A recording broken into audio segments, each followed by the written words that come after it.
Ladies and gentlemen, dear friends, dear journalist friends, it is a pleasure to welcome you. It's such a large turnout. For many of you, thousands of kilometers between us, you're so far away, but we have a common horizon, and the common horizon is Eurosatory 2024, 17th to 21st of June, the world exhibition, the biggest world exhibition in the field of defense.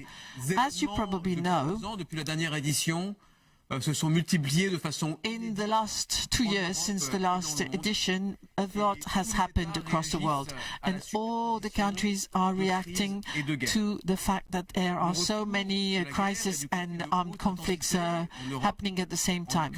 The fact that we have war again on European soil in Ukraine and other armed conflicts are not so far away from us, or other situations in which power is being projected and there are competitions with countries on the eastern side of Europe. This is piling up with the terrorist risk everywhere, natural disasters, and the fight in cyberspace. Now, all these threats and these crises are actually adding up to each other rather than replacing each other.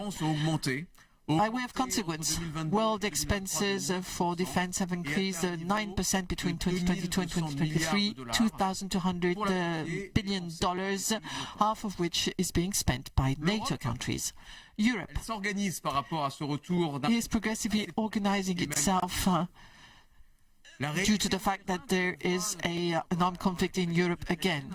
And in the Ukrainian crisis, we see that in this high-intensity conflict, land fights are central, play a pivotal position. It is on land fights that we see the biggest consumption of equipment and the biggest human losses. 25 of the 27 European Union states have increased their military expense since 2022, and the fact that we have war on European soil again means that all of our industry is working to speed up deliveries, encourage cooperations between states, and encourage research and development, and shorten the time to market for European military expenses. Now we have EDIRPA being funded for 500 million euros. It is a community system for pooled acquisition by one nation on behalf of others. And we also have ASAP, 500 million euros funded to invest in order to increase our capacity and the speed at which we can produce ammunition for our allies. I'll just give you an example. Nexter LDS is going to produce 150,000 shells.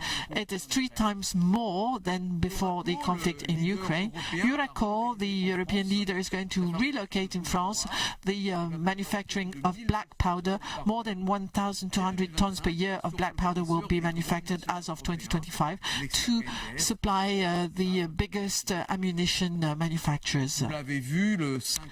As you probably know, on March the 5th, the European Union announced the EIDP, i.e.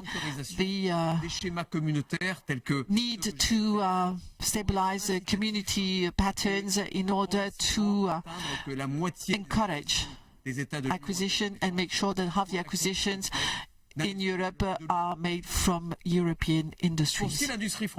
Regarding the French industry, just a few words. The French defense industry is an industry of excellence. 225,000 people work for this industry, 50,000 regarding land fight, and we're talking about highly qualified jobs spread across all the territories. They cannot be located offshore, and these industries have shown their resiliency in the COVID crisis and the following crisis: inflation, the energy price increase, and supply chain and difficulties hiring people, hiring personnel. And all of the industry has shown its resilience and its capacity to withstand the crisis. Now, in this, we're being helped by the 2024-2030 military programming law, 413 billion euros for the DPN that was launched in July, and the defense budget has grown to 43 billion in 2023. So we have witnessed an increase in the military budget in France. Economy to prepare for war is derived from a discussion between the military staff, the general DGA and the industry.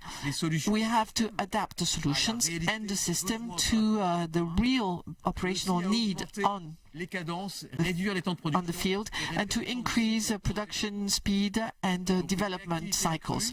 So we have increased our reactivity, we have shorter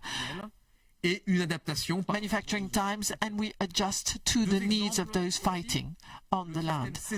And we have the César system by Nexter called DS, which has gone from 30 months for production to 15 months lead time, and an annual speed, which means that we can produce we've gone from 4 to 8 systems a month. And for MBDA, the Mistral system has gone from 24 to 15 months lead time, and the manufacturing time will be from 40 to double in a matter of months. And all of this for the French armies and our allies. And among our allies, we have the Ukraine. The BITD, the industrial base of technology for France, are fully committed to meet Ukraine's needs on the short term with high quality equipment that has been tested, artillery for air defense, 250 VABs, and Caesar cannons and thousands of ammunitions, long Scarp missiles, land missiles, 4 LRU rockets, and land land ammunition, which has started being delivered in February, and then we will have robotics and demining system. We'll discuss those again later. The JICAT as a group was very soon supporting the Ukraine, the very first European group to go there. 3 missions in 2023, one of which in September of 2023 with the Minister of Defense, Sébastien Lecornu, and Emmanuel Kiva, who's the General Delegate for Armament, with 30 representatives of the industry, and 16 letters of intent and partnerships were signed with Ukrainian industry representatives. These missions will continue for as long as they need to exist. Now, the French defense industry is extremely dynamic. It has become the second exporting industry for armament exports across the world. It's an added value for the country. It plays a huge role in the trade balance positive result, and exports represent 50% of the turnover for BITD, the industry and technological defense base in France.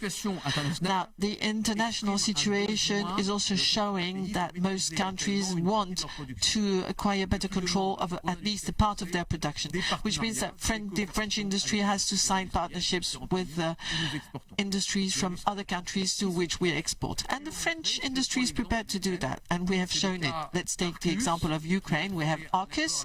AUKUS has signed an agreement with the Ukrainian industry to support the vehicles, and the next KNDS agreement for César maintenance, for the César system maintenance. Now, I'd like to say a few words on security. 2024 is an important year. It will be the year of the Olympic and Paralympic Games in Paris. And regarding security, the French industry has worked alongside with the French government in a French team spirit to meet security needs.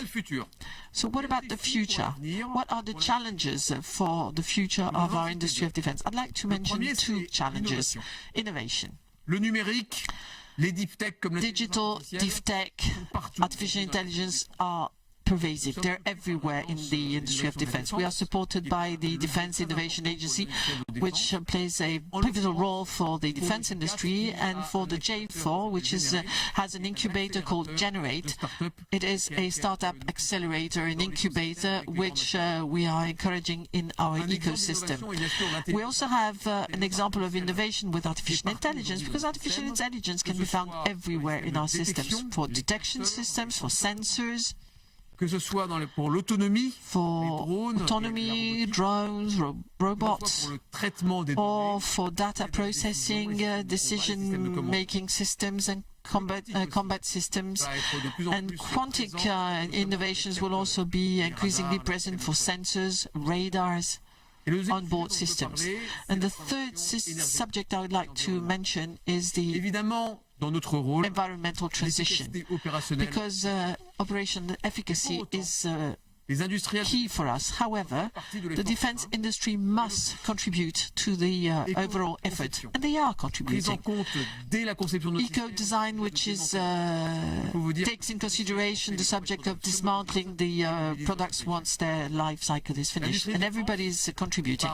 The industry of defense, because it is contributing to the defense of our values, our freedom, our security, safety, shows that it is prepared to help establish the conditions for sustainability. So, as you will have understood, the French industry representatives are aware of the geopolitical stakes, the challenges that they are working in. And they have shown their resilience and the capacity to react, to shorten the lead time, increase the production speed. And they've also shown that they are capable of introducing the most efficient innovations when they are needed.